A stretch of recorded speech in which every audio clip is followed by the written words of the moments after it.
इर्तिकाद का शिकार हो रही है, गुमराही के दलदल में फंसे हैं। जन्नत के रास्ते को छोड़कर, हिदायत के रास्ते को छोड़कर, मोहम्मद रसूलुल्लाह सल्लल्लाहु अलैहि वसल्लम ने जो सिरात मुस्तकीम का रास्ता दिखाया था, उस रास्ते को छोड़कर शैतान के रास्ते पर चल पड़े हैं। अगर गौर किया जाए ऐसा क्यों है, इसके असबाब क्या है? अगर इनके असबाब पर गौर किया जाए तो सबसे पहले जो बात मुझे समझ में आती है वो ये कि नौजवानों को जवानी से पहले का जो मरहला, बचपने का जो मरहला था, जवानी तक पहुंचने का जो मरहला था, उसमें जो तालीम और तरबियत उनकी होनी चाहिए थी, वो हमने उसे जवान से नहीं किया। आज हमने बच्चों के सामने इस्लाम का कॉन्सेप्ट क्लियर नहीं किया, इस्लाम की असल शक्ल और सूरत हमने बच्चों के सामने पेश नहीं की। हमने बच्चों को तौहीद का दर्स वैसे नहीं दिया जैसे लुक़मान हकीम ने अपने बेटे को दिया। हमने अपने बच्चे को शिर्क से नहीं रोका, बल्कि तावीज़, डंडे और न जाने इस तरीके की कितनी चीजों में खुद हम अपने बच्चों को मुलव्विस करते रहे। नतीजा ये हुआ कि हमारे बच्चों के अंदर से ये इम्तियाज खत्म होता चला गया और मगरिब की आवाज के साथ ये आवाज बुलंद करने लगे कि अभी अल्लाह ताला ने तो सबको इंसान पैदा किया है, अल्लाह ताला ने तो बस इंसान बना, ये धर्म, ये दान, ये तो दुनिया की बनाई हुई चीजें हैं। जबकि अल्लाह के नबी सल्लल्लाहु अलैहि वसल्लम ने फरमाया कुल्लु मौलूदिन यूलदु अलल फितरा, कि हर बच्चा फितरत इस्लाम पर पैदा होता है। हमने बच्चों को ये तालीम नहीं दी, इस्लाम की वो खूबियां हैं हमने वो नहीं बताया। आप भी रोजमर्रा वीडियो जो वायरल होते रहते हैं, आपकी निगाहों से भी वो वीडियो गुजरते होंगे, आप भी देखते होंगे। अगर कोई लड़की है उससे पूछा जाता है कि वो मुर्तद क्यों हुई, हिंदू धर्म में क्यों कन्वर्ट हुई, वो कहते हैं इस्लाम हमें अच्छा नहीं लगा। क्यों अच्छा नहीं लगा? इसलिए अच्छा नहीं लगा कि इस्लाम के अंदर किसी को भी किसी से शादी करने की इजाजत मौजूद हो। हालांकि वो झूठ बोल रही होती, लेकिन अगर मान लो कि वो सच बोल रही हो तो इस्लाम की जो साफ और शफाफ तालीम है इस मामले में हमने अपने बच्चियों को नहीं दिया। आज आप देखिए पार्क, होटलों में फहशकारी के अड्डों पर ज्यादा से ज्यादा जो लड़कियां पकड़ी जाती है वो हमारी मुस्लिम लड़कियां होती हैं।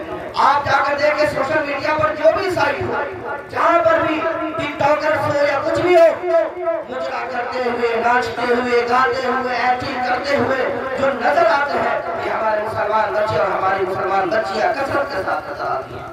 माँ बाप को भी इससे फर्क नहीं पड़ता। ये तहरीक इस्लाम की तहरीक है। अगर हमने उसे बचपन से तरबियत दी होती, बचपन से अगर हमने उसे हिजाब कराया होता, बचपन में हम ये कहते कि अजी अभी तो छोटी है, अभी तो कुछ भी पहना दो। याद रखना, ज़हन साजी का मरहला बचपन का मरहला होता है। आपने अगर बचपन से उसको सही रास्ते पर डालने की कोशिश की, उसके लिबास के मामले में आपने इस्लाम को तरजीह दिया, उसके घर के माहौल के मामले में आपने इस्लाम को तरजीह दिया, उसके गुफ्तार के मामले में अगर आपने इस्लाम को तरजीह दिया, उस एतबार से अगर आपने उसकी तरबियत की, तो शायद ही कोई ऐसा हो सकता हो जो इस्लाम से फिर जाए या फिर राहनवी का शिकार हो जाए। मेरे भाइयों, हमने बच्चों की तालीम और तरबियत का वो ख्याल नहीं किया जो हमें करना चाहिए था। मैं कहता हूँ कि अपने बच्चों को जरूरी नहीं कि हाफिज ही बनाओ, आलिम ही बनाओ, अगर बनाओ तो बहुत अच्छा है, ये फजीलत की बात है। हमारे बच्चे डॉक्टर भी होने चाहिए, हमारे बच्चे इंजीनियर भी होने चाहिए, जो उससे बड़े से बड़े ओहदे पर फायज भी होने चाहिए, लेकिन सब कुछ बनाने से पहले अपने बच्चे को मुसलमान बनाओ। मैं जिस स्कूल में पढ़ाता हूँ वो इंग्लिश, वो इस्लामिक स्कूल के नाम से मशहूर है, बॉम्बे इंटरनेशनल स्कूल। मैं एक बात आपको बताता हूँ, बहुत से पेरेंट्स से मेरा सामना होता है, ऐसे गार्जियन मिलते हैं जो खुले आम ये कहते हैं कि भैया हमें अपने बच्चों को कुरान नहीं पढ़ाना, हमें अपने बच्चों को सूरा नहीं याद करानी, हमें अपने बच्चों को अरबी नहीं पढ़ाना, हमें अपने बच्चों को हदीस याद नहीं करानी, इसलिए हमें ऐसे मौलवी थोड़ी बनाना है।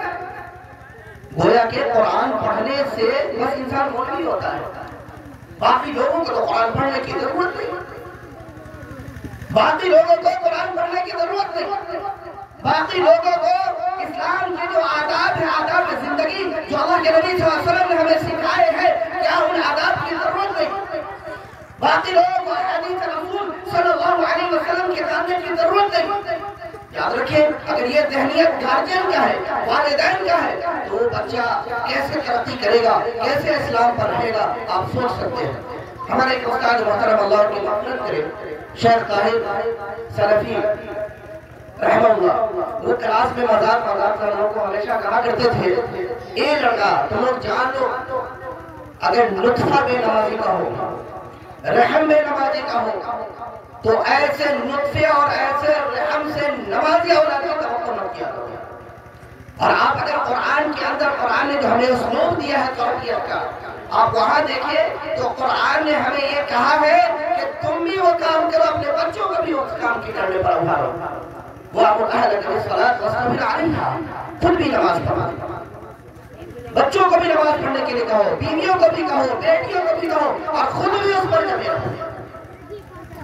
अल्लाह के नबी सल्लल्लाहु अलैहि वसल्लम ने इरशाद फरमाया, मुरू औलादकुम बिस्सलाह वहुम अबनाउ 7 सनीन वज़रिबूहुम अलैहा वहुम अबनाउ 10 सनीन। जब बच्चा 7 साल का हो जाए तो नमाज का हुक्म दो, और जब 10 साल का हो जाए नमाज न छोड़े तो नमाज छोड़ने पर मारो। आप बताइए, आप अपने दिल पर हाथ रखकर, हर गार्जियन अपने तौर पर ये दिल पर हाथ रख के सोचे, क्या आपने अपने बच्चों की तरबियत इस अंदाज में की है? नहीं की है।